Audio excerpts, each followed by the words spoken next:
This week in Ann Arbor was all about the future of Michigan football. In the name of Bryce Underwood, of course, the number one quarterback in the country who has decided to choose Michigan.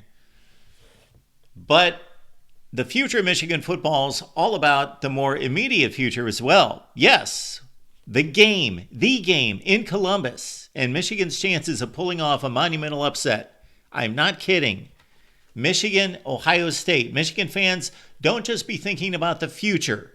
Because while most of you were probably on Instagram or social media tracking Bryce Underwood this afternoon, I was scouting your football team. Yes, I was actually watching the game against Northwestern.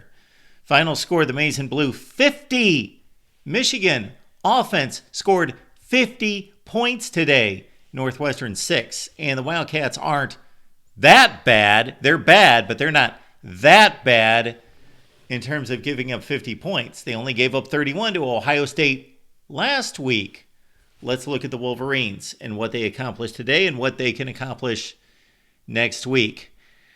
First thing, they wrapped up a bowl appearance with their 6th win. The defending national champions are 6-5. Northwestern needed to win this week and against Illinois next week to reach a bowl game and back up David Braun's remarkable first season, but they could not get it done, of course.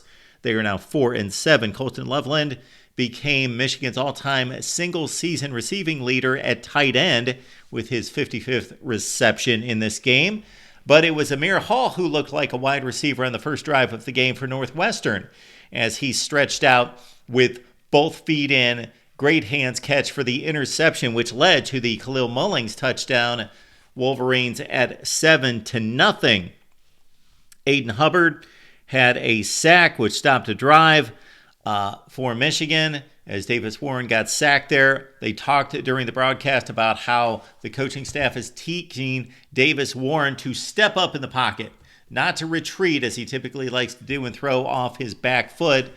And I think it was one of the great mistakes in Michigan football this year to give up on Davis Warren after some mistakes, because when he was not making mistakes, he was definitely, by far, the downfield threat. Not just downfield bombs downfield, but intermediate passing range. Davis Warren can get the job done. They should have coached out his mistakes. That should have been the focus early in the season. But on this play, he takes the sack from Aiden Hubbard, and Dominic Zavada, who I am proud to say was my selection on my ballot for the Football Writers of America Association All-America team, that I voted first team Dominic Zavada, and he nailed a 58-yarder to back up and to back up my confidence. Excellent. All right, Josiah Stewart was doing what he does best. He had a sack in the first quarter that stopped a Northwestern drive, and then Northwestern punted the ball down to the 2-yard line. Xander Mueller had a gift of an interception, so I'm not selling Davis Warren as some great quarterback.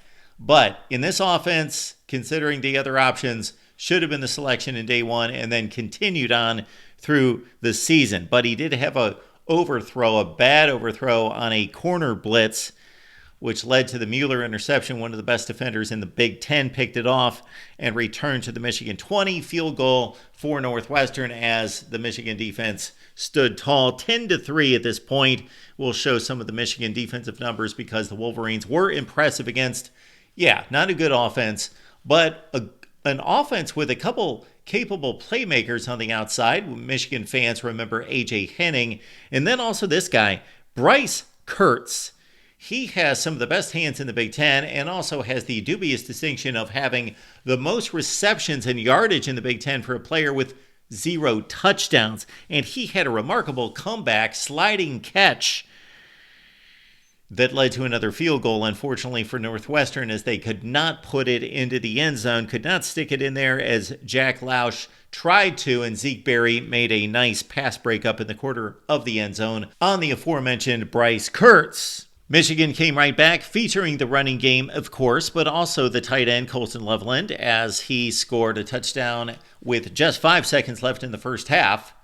Michigan led 17-6 and then got the ball first in the second half, and that drive was owned by the offensive line and Khalil Mullings, who was running his customary hard driving self 12 carries, 92 yards for Mullings. Donovan Edwards, by the way, 10 carries, 65 yards. And then once again, Josiah Stewart stopped another Northwestern drive single-handedly on a 3rd and long play in which he got another sack.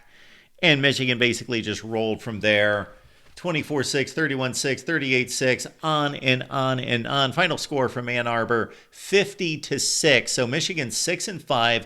They've got the Buckeyes in Columbus trying to deprive Ohio State of earning a Big Ten championship game bid, also to keep Ohio State out of the playoffs. Michigan has a ton to play for here. Can you imagine backing up a national championship? No, not with an outstanding season. We know what Michigan football has been this year.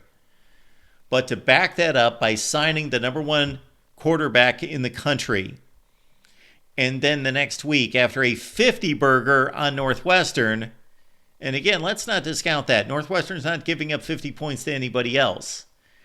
That they go to Columbus, and they've got a shot at doing this. Are they the better team? No. But remember the 1990s?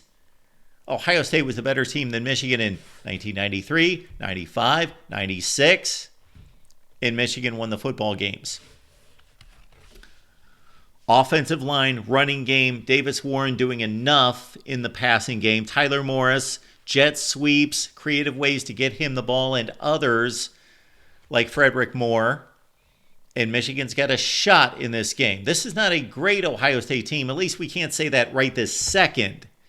Although they look pretty damn good against Indiana. Of course, if you compare the Michigan effort against Indiana and the Ohio State effort. But look at what the Buckeyes did on defense against Indiana. It looked pretty close to what Michigan did after getting hit up for a couple early touchdowns in Bloomington, holding the Hoosiers to 25 plays and 18 yards in the second half.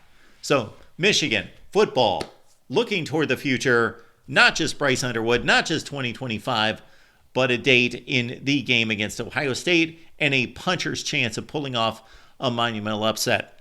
Your comments and questions below are always welcome. And of course, we're going to have blowout Ohio State-Michigan coverage in all the rivalry games in Rivalry Week, Thanksgiving week.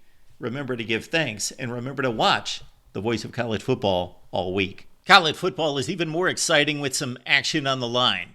And the games are even better when you're cashing in. And the voice of college football is the place to be to get the greatest value. Let's start with my picks. 75% against the money line, 58% against the spread. I've got a 40-year track record. In fact, in 2023, at $100 played per game, you would have netted over $9,300. And guess what? I'm just the warm-up act. Steve Merrill, our ace in the hole, show stopper from Wager Talk. 6 years with the voice of college football, over 30 years in the industry. Steve gives us analysis on all the big games, but you can't miss Steve's weekly under-the-radar pick, which went 21-5 against the spread the last 2 seasons. I repeat, 21-5 against the spread. You also get picks from some of our top analysts here at the Voice of College Football, including Steve Dace and Matt Zemek. Become a YouTube channel member or Patreon member for just $99 per month.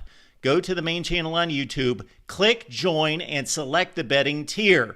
Do the same thing on Patreon. Make 2024 a winner now.